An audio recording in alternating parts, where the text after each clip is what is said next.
Je sais que tu as déjà eu l'impression d'être de trop, trop sensible, trop différente. Et ce n'est pas qu'une impression, parce qu'à chaque fois que tu as osé te montrer tel que tu étais confrontée à des remarques, des critiques. Les gens tout simplement ne te comprenaient pas. Et ça t'a forgé un personnage, mais peut-être pas le personnage que tu voulais. Tu as appris à porter des masques pour éviter d'être rejeté, comme tu l'as été. Sauf que plaire à tout le monde actuellement, ça ne t'intéresse plus. Toi, tu veux être toi, pleinement. Tu sais que tu as une lumière à l'intérieur de toi et tu veux la faire rayonner. Seulement, comment oser être soi-même quand ça fait peur? Je voulais te dire ici que tu n'es pas toute seule ou tout seul à percevoir la vie avec des nuances, de la subtilité, à voir au-delà des apparences, à te poser des questions existentielles, à percevoir vraiment la vie avec autant d'intensité. En espérant qu'ici soit ta safe place, bienvenue à toi. Moi, je m'appelle Dilara SM. Je t'accompagne au changement à travers un retour à soi et un alignement cœur-esprit. Le premier point que j'avais envie d'aborder avec toi aujourd'hui, c'est que pour briller, il faut être en paix avec la notion d'échouer. Quand j'ai lancé cette chaîne en 2023, fin 2023, je lissais énormément mon contenu. Moi, j'ai toujours été intéressée par la spiritualité, par l'énergie, par l'invisible. Je crois qu'à partir d'un moment, j'avais peur de paraître pour la meuf trop perchée. Et je faisais tout pour plaire à l'algorithme et crois-moi que je finissais par me perdre moi-même. Dis-moi, est-ce que toi aussi tu t'es déjà sentie seule, incomprise, jugée quand tu osais exprimer ce qu'il y avait vraiment dans ton cœur, ta vérité?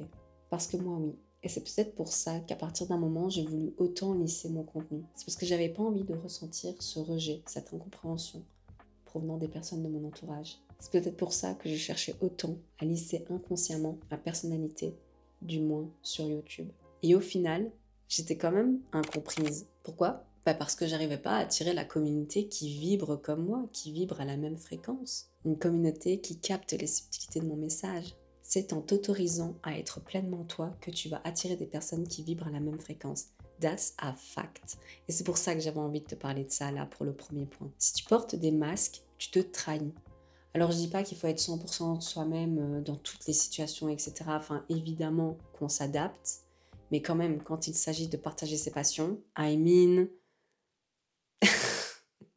trouve des gens qui sont autant passionnés que toi, tu vois. Surtout que quand tu as une lumière à l'intérieur de toi et que tu veux la faire rayonner au monde, généralement, ça passe par ton identité sacrée. Et on va y revenir. Donc, ça passe par ce que tu portes à l'intérieur de toi, y compris tes passions. Ben voilà, en fait, c'est la phrase d'après. C'est en assumant pleinement ton identité sacrée que tu vas rencontrer des personnes avec qui tu te sentiras tellement à l'aise que les jugements, le rejet, la critique n'aura plus raison d'exister. Tu vas plus l'expérimenter. Du moins, avec ta safe place que tu auras choisie sur base de qui tu es, ce que tu portes dans ton cœur, bref, ton identité sacrée. Ça, je l'ai compris très récemment quand j'ai enclenché une transformation intérieure, une libération émotionnelle liée à la blessure du rejet. Je suis en train de documenter tout ça, ça va sortir sur YouTube très prochainement, donc reste connecté et surtout abonne-toi si ce genre de contenu t'intéresse. Et je pense que oui, puisque tu es ici. Ok, et là vous allez me dire, mais comment assumer son identité sacrée? Alors, tu vas te poser plusieurs questions. Quels étaient tes rêves quand tu étais enfant? Quels sont tes loisirs? Quelles idées te reviennent en boucle? Et ça, c'est vraiment très important parce que si une idée te revient en boucle, elle ne vient pas de nulle part. C'est ton âme limite qui te supplie de la faire. En fait, ton âme, elle est venue expérimenter des choses sur Terre. Alors, c'est à toi de choisir. Est-ce que tu viens expérimenter la joie ou la souffrance? Parce que si tu écoutes vraiment ton intuition, vraiment les désirs de ton cœur, ça t'amènera d'office vers la joie. Alors, je dis pas que quand on s'aligne, c'est tout beau, tout rose. Oui, il va y avoir un nettoyage qui va se faire. Dans ton entourage, tu vas devoir dire non, au revoir à certaines énergies pour en accueillir des nouvelles. Donc, la vie, elle n'est pas toujours linéaire, voilà, il y a des hauts et des bas, mais la finalité, c'est un alignement, donc c'est un équilibre cœur-esprit, donc forcément c'est de la joie parce que tu te diriges vers ce qui te fait kiffer.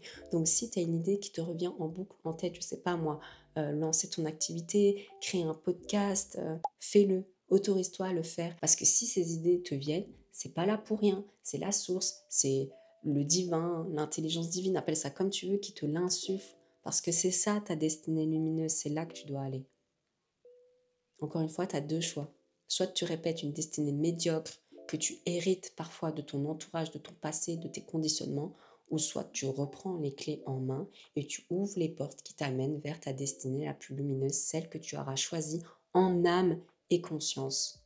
C'est à toi de jouer. Bon, tu peux te poser aussi d'autres questions. Quels sont mes soft skills, hard skills, super avec mon accent, on adore.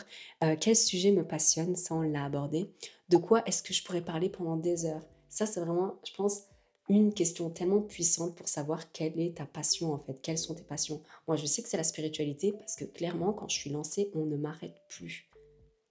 Et évidemment, on n'a pas qu'une seule passion, on peut en avoir plusieurs. C'est à toi de savoir comment créer des liens entre tes passions. Et parfois, tu n'es même pas obligé de créer des liens, mais par exemple, une passion, le fait d'être bien dans cette passion-là, va te permettre de pouvoir créer plus tard une autre passion ou même en simultané. Tout simplement parce que ton âme est en paix, ton système nerveux est régulé. Donc c'est bon en fait. C'est en assumant pleinement qui tu es que tu pourras être vraiment beaucoup plus sélectif concernant ton entourage. Donc plus tu vas t'assumer dans ta passion, dans tes centres d'intérêt, et plus tu vas commencer à attirer à toi des personnes qui ont les mêmes centres d'intérêt, avec qui tu peux développer les mêmes sujets et parler pendant des heures et des heures. Je l'ai expérimenté, d'autres personnes dans mon entourage l'ont expérimenté aussi. C'est comme ça que ça se fonctionne, c'est l'énergie. Bon, tu peux te poser aussi comme question, quelles sont tes aspirations, tes valeurs? Alors si tu as un peu du mal à rentrer deep inside yourself, à introspecter, etc. Le tease, je sais depuis quand même pas mal de temps, mais je suis en train de créer mon accompagnement Les mots justes pour justement rentrer en introspection. Et le premier module, le déclic, permet de poser les bases de son identité sacrée. Abonne-toi à ma newsletter et tu recevras toutes les informations au bon moment, le moment le plus juste, always. Alors, on passe à la suite. Le deuxième point, c'est la puissance de l'authenticité. Une fois que tu connais ton identité sacrée, que tu commences à l'assumer, je peux te garantir que tu vas sentir une puissance à l'intérieur de toi. That's a Renaissance vibe en fait. Tu comprends là que la vie des autres n'est qu'une projection de leurs propres limites.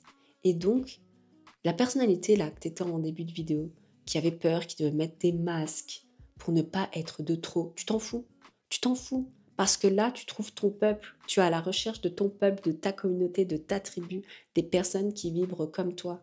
Donc à un moment donné, s'il faut faire un tri, tant mieux, ça fait de l'espace. Je pense que tu es prêt maintenant à entendre cette vérité. Ne pas exprimer ta vérité personnelle est plus douloureux que de plaire à tout le monde. Oui, parce que quand tu n'exprimes pas ta vérité personnelle, tu te caches à travers celle exprimée par les autres, qui ne te correspond pas vraiment, pas toujours en tout cas. Et là, en faisant ça, tu renonces à faire briller ta propre lumière. Sauf que comment est-ce que tu veux, si ta lumière ne brille pas, que des personnes alignées à toi viennent te trouver dans le sombre, dans la pénombre? That's not possible. Ok, c'est pas possible, d'accord? Donc fais briller ta lumière. Ose dire les choses que tu as envie de dire, petit à petit. Si ta personne dans ton entourage commence sur les réseaux sociaux, fais un pas vers les gens que tu penses avec qui ça peut vibrer. Je t'assure que tu peux t'ouvrir des portes. En faisant ces petites actions, tu fais rayonner ta lumière et en faisant rayonner ta lumière, tu permets aux bonnes personnes de pouvoir te retrouver. C'était absolument pas prévu, mais je suis en train de faire le montage de la vidéo et puis j'ai cette histoire qui m'a popé. Je voulais vous la partager parce que je suis sûre que ça peut vous inspirer. Je parle d'affirmation de soi parce que c'est vraiment un sujet auquel, dans le collectif, on est vraiment amené à travailler. Et peut-être que tu as pu l'expérimenter aussi dans ta vie, t'observes que tu es vraiment beaucoup plus amené à t'affirmer. Et l'affirmation de soi peut passer par plein de micro-challenges qu'on se donne. Et ça change évidemment d'une personne à une autre. Pour mettre du contexte, moi, alors que je fais des vidéos sur les réseaux sociaux depuis des années, j'ai toujours eu du mal à aller parler avec les gens. Genre, c'est limite la base quand tu es sur les réseaux sociaux, c'est de réseauter, quoi, tu vois, de discuter. C'est quelque chose auquel j'avais vraiment énormément de mal. Et il y a, je pense, un mois, je me suis dit, tu sais quoi, j'ai envie de connaître les gens qui réagissent à mes stories. J'ai envie de discuter, j'ai envie de créer du lien finalement. Et de là, j'ai vu une fille, Julia, si tu passes par là, coucou à toi, qui a liké ma story. Je me suis dit, tu sais quoi, elle, ça fait longtemps que je la vois, vas-y, je vais lui envoyer un message. Bah, vous savez quoi, le feeling, il est trop bien passé. On s'est vu, elle est photographe. On a fait un shooting photo, on a rigolé et on va se revoir. Genre, il y a une amitié qui s'est créée à partir de là. C'est ça que je vous dis. Quand tu vibres toi-même, que tu mets tes peurs de côté et que tu agis en écoutant ton cœur, je vous assure, je t'assure, je vous assure, I don't know en fait. La meuf, elle tutoie puis elle vous voit. Anyway, les portes, elles s'ouvrent. Est-ce que c'est ton signe? Est-ce que c'est ton signe pour aller chercher ton peuple? Je pense que oui. Apprends à te choisir. Apprends à poser des limites bonnes pour toi. Je sais, c'est le genre de conseil qu'on entend partout dans le développement personnel ou spirituel, mais je peux t'assurer que ça met comme une espèce de barrière énergétique qui te permet d'être centré en permanence. Vibrer en alignement avec soi, c'est vibrer de manière juste. Et la manière juste, c'est ta manière juste à toi, pas celle de ton prochain. C'est ce qui correspond à ton identité sacrée, à tes valeurs, à tes aspirations, à tes passions, à tes points de vue, à ta manière de percevoir le monde de manière subtile et nuancée. Parce que c'est toi.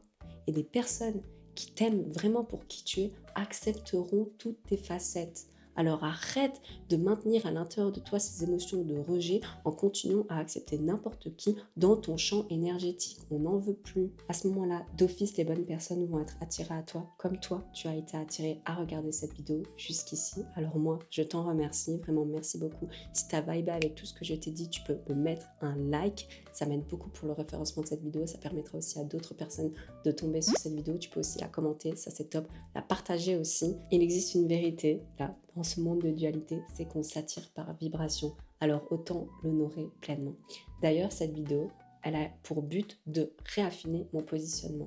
Parce que comme je vous l'ai dit en début de vidéo, j'essaie de lisser mon contenu, mais ça ne me correspond pas. Moi, je veux montrer la vraie vie d'une meuf spirituelle et incarnée. Je veux documenter mes transformations intérieures, mes réalisations, et je veux vous embarquer avec moi. Je veux créer une communauté de personnes qui est autant passionnée par la spiritualité, l'énergie, l'invisible que moi.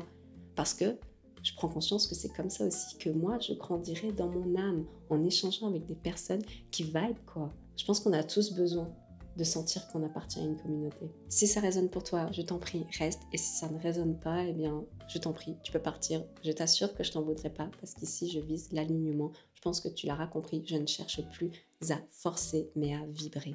Ensemble, on va créer un nouveau monde et ça va partir de l'intérieur. Merci beaucoup de m'avoir écouté jusqu'ici et jusqu'à la prochaine vidéo. Prends grand soin de toi. Ciao!